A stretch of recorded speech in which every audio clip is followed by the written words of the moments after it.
Hello everyone, sorry for the delay, but we are here for the Underwood Stakes 2023 runner-by-runner preview, set to be run this year at Caulfield over the 1800 metres. Going to be a cracker of a race with, I think it's definitely a capacity field, not of 20, of 17, but there's going to be 16 starters most likely. There's only one emergency in there. So it looks to be a good race. Wait for age group 1. Where should we get started? We'll get started with a look at the market. Thanks to Sportsbet, and as we can see, Alligator Blood is the favourite at 320. Will it run? I think it will, and it's the favourite without a fight. Number 8, second elect at $5. Tuvalu and Attrition on the third line of betting equal at $8. Salcombe is at $11. Lindemann 13. Right You Are and Jewess both at 23s. Moonga 41. Oh, there's a few at 41. Moonga, Nonconformist, Smoke and Romans, Duke de Sessa, and Bankmore. Luna Flair's at 50 to 1. Alanquer is at 60 to 1. 70 to 1 for Alaskan God, and $126 for the 2019 Melbourne Cup winner in Valen Declaration. So, looks to be a pretty good race. Sorry for the delay as well to the start of my live stream. I just had trouble with the green screen behind me. I wasn't happy with how the picture was presenting, and I'm still not happy with how the picture's presenting, but I'm just going to stick with it for now. I couldn't keep you waiting any longer. This is a runner-by-runner preview, so we'll start with how we went last week in the Mackay Diva. I tipped Mr. Brightside on top. It managed to win. My speed map was almost bang on. Alligator Blood led, Princess Grace sat outside, Mr. Brightside was in the 1 out 1 back position, Osipenko was next on the rails, and that's exactly how I mapped it. So that was good for me last week, so I'm hoping I can do it again this week, but because it's a bigger field, it's not going to be as accurate. So this is what I got at the moment. So I've got Lindemann leading on the inside of Alligator Blood, Chris Waller hinting Lindemann might not lead, so that'll just mean Alligator Blood probably lands on the fence in the lead ahead of Tuvalu, who probably could come and sit on its outside. I got Right You Are right up there. Bankmore probably holds its spot on the inside, considering it's got gate 1. I think from gate 5, Blake Shin's not going to want to be too far away on Salcombe. They might have bigger fish to fry, so it might take a sit back off them. But I think from gate 5, in a Group 1 race, Blake Shin's going to be pretty eager to get as far forward as he can. Attrition, I like this horse, but I just think it's going to be out in no man's land from that gate. Valen Declaration probably is midfield the rails. Jewess, with Craig Williams in the saddle, he usually likes to rouse horses forward, so it'll be forward than what it has been in the past. Alanquer probably in the 3 wide line without a fight. Nonconformist probably goes back to the rails beyond midfield. Alaskan God probably won't run, but I've got that in there. Smoke and Romans and Luna Flair. Moonga from that gate is probably the one where it gets a bit confusing because it could go forward, but I think they'll go back from that gate. And Duke de Sessa back with it as well. So that's the speed map. There's 17 horses to get through, so we'll get straight on with the runner-by-runner. We'll start with the outsider of the field, Valen Declaration. Danny O'Brien trains, Billy Egan rides. Last start was 10th in the Andrew Ramsden at listed level over 2,800 at Flemington. This horse is first up on Saturday. Is at a suitable distance for a first up run, but it's getting on in its career a bit now. It'll be better over further. It's $126 for a reason. They got bigger fish to fry later in the spring, so I'm happy to look past Valen Declaration. As we move on to horse 2, Alligator Blood, drawn gate 8, 320 and 155 for Gay Waterhouse, Adrian Bott and Damien Oliver. This horse is on the week back up from a second in last week's Mackay Diva Stakes at Flemington, over 1,600 metres. Yeah, very good form, and I'll get to the nitty-gritty of it. So this horse won the Underwood Stakes last year, which is a big plus. It can do it over 1,800 metres. Although it's run some good races over 2,000 and won over 1,800 before, I still don't think... it's still a bit of a query at the 1,800 for me. But having said that, it is a winner at Group 1 level, weight for age level at 1,800. But it did get its own way last year, and this year it looks to be a little bit more pressure with the bigger field. But was very good in defeat last Saturday behind Mr. Brightside. There's no Mr. Brightsides in this race. Should get either outside the lead or on the fence in the lead, depending what Lindemann does. So that's going to be really beneficial. Came back really well in the Memsey, finishing under a length behind Mr. Brightside from a wide gate. This horse, being around Caulfield as well, probably suits more than Sandown. I keep thinking this race is at Sandown for some reason, just because it has been the past couple of years.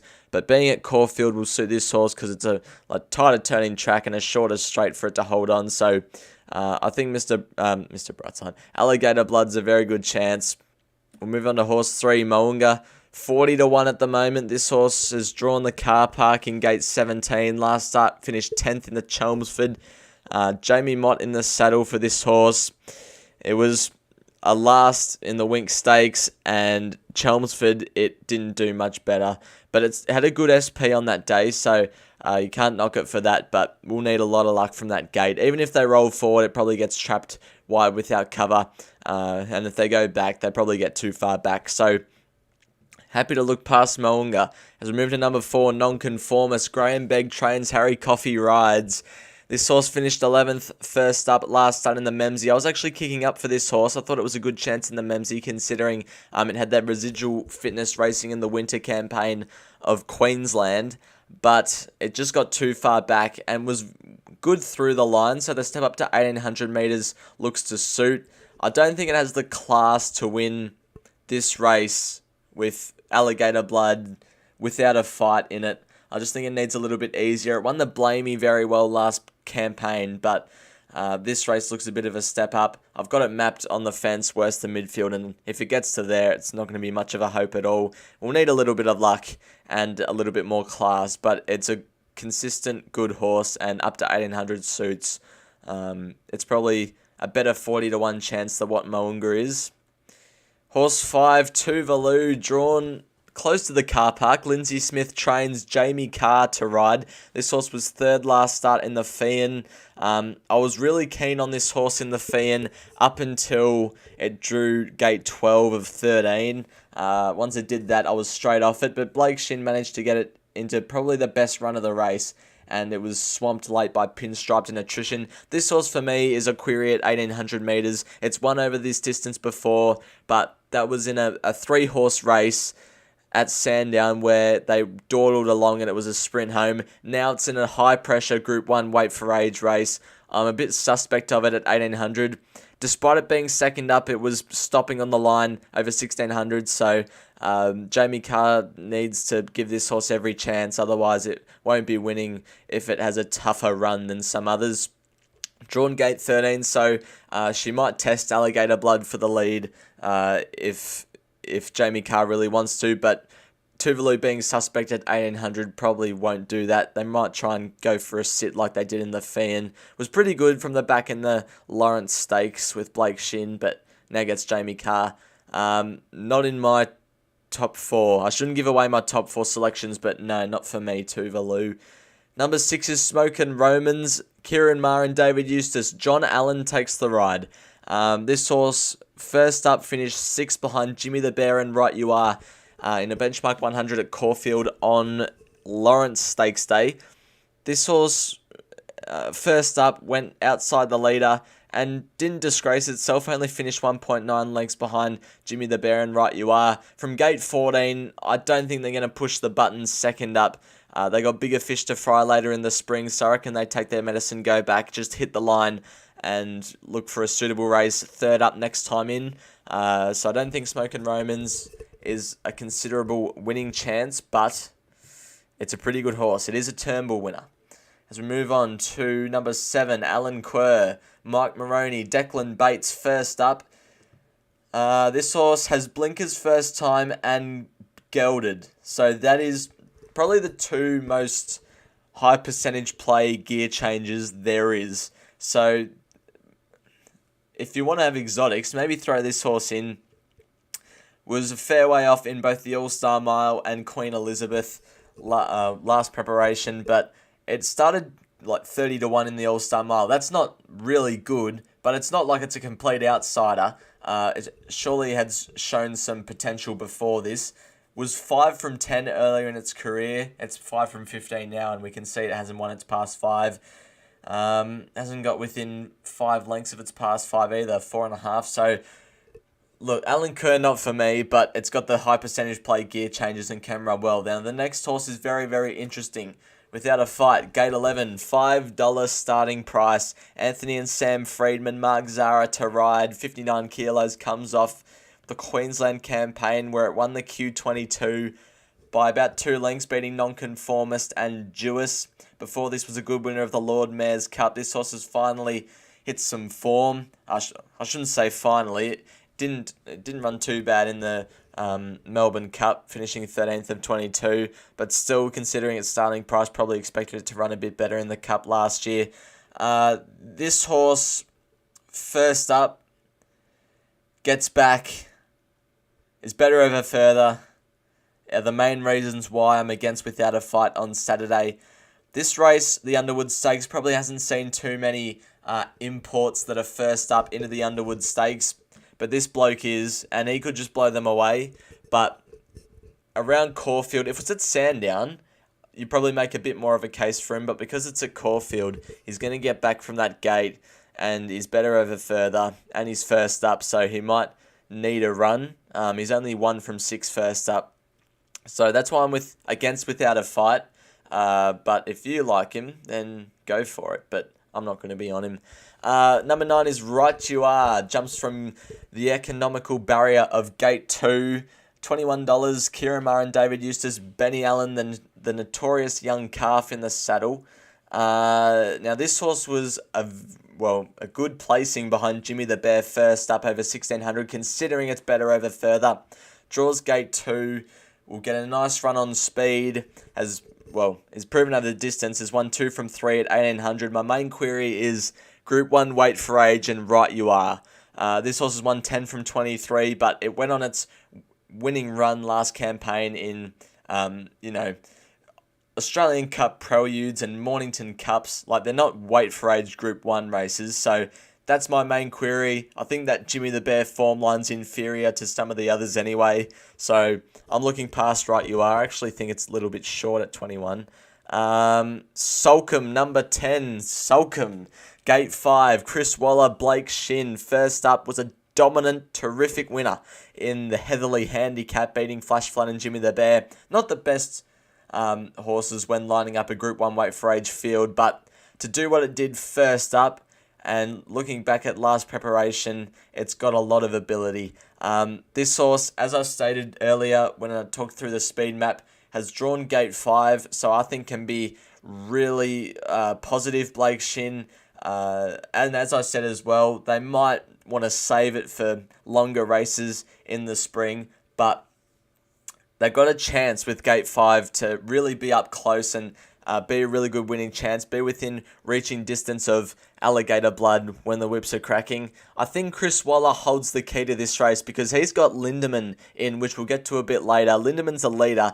This horse, Salcombe, will need the pace on, and Lindemann can do that. So it'll be interesting to see the tactics with Chris Waller. It happened last week in Sydney where Going Global went at above average speed to lead that race. What's it called? The 7 Stakes, to set it up for Fangirl, and Fangirl didn't run on at all. So that wasn't too good. But I think, Chris Waller holds the key to this race. I think Salcombe will be on speed. Is my live stream all right? Can someone please, out of the 2 concurrent viewers, can someone just please say if the live stream's still going, because it's buffering on my screen. Thank you. But if it's still going, Salcombe was a good winner first up, and I'm a bit baffled by that. It's fine. Oh, thank you, Sky High. Thank you. It didn't buffer at all because loud and clear. All right, I'll trust you for that. Salcombe, we'll get back to it. I'm back on track. It's got bigger fish to fry later in the spring, but I think it's here to win, and I was very impressed with its first up win in the Heatherly, so I think it's a pretty good chance, Salcombe. We'll get on to a new runner. Duke de Sessa, gate 16. Mara and Eustace combine again for Ethan Brown. Was 10th last start in the Memsey. Before this was, it was last preparation in the Doncaster where it didn't disgrace itself. But from gate 16, it's gonna get right back, and it's gonna need to run past them all. And I don't necessarily think it's good enough to do that, but it'll be better suited over further later in time. So I'm looking past Duke de Sessa. Number 12, Bankmore, 40-1, draws gate 1. Richard Lemming for Jai McNeil. This horse was decent in the Memsey first up. Draws gate 1, so it can be right there on speed again. I don't know whether it has a class to win, and it needs to show something at this class before I can consider having it anywhere near my top 4. But we'll see how it goes on Saturday. Number 13 is Lindemann. Chris Waller. Hugh Bowman comes from Hong Kong to ride Lindemann, and a few others on the card at Caulfield. This horse ran 4th last start in the Chelmsford behind Navajo Peak. Did pretty well. Just had to do too much work, I think, in the Wink Stakes. And then after this was pretty good in the Chelmsford. From gate 3, Chris Waller alluded to today that it doesn't have to lead. But if it does, it is likely to be in front of Alligator Blood because it can hold the fence. And it should be running well, Lindemann. I'm not having it on top or close to my first 4, but I think it can show something. It is a winner over 2,000 in a Group 1 Rosehill Guineas, so it's proven over the distance, whereas Alligator Blood may be a little bit more suspect. Horse 14 is Attrition, Mitchell Friedman, Ben Mellum. This horse was a good second last start in the Fian, where it probably should have won, was held up around the 400 metre mark and absolutely flew home to only miss by 0.1 lengths. Before this was pretty good in the Lawrence Stakes after being wide without cover. When I did the form on Tuesday for this race, Attrition was my on-top selection. I was all over it, and I thought, yep, it's going to be a good price. I'm going to have it on top. Now that it's drawn gate 15, I'm not sure. I'm really not sure. I've got it mapped at being 3 wide, no cover.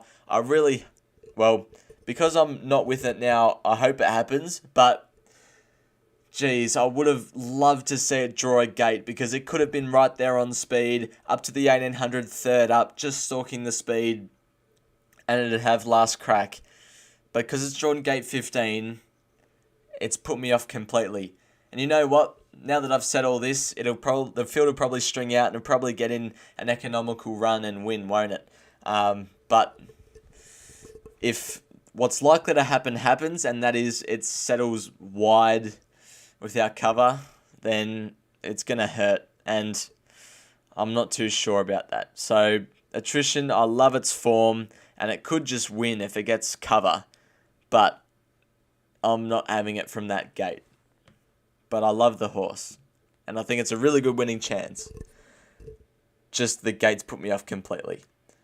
Horse 15 is Jewess, $23. Edward Cummings for Craig Williams.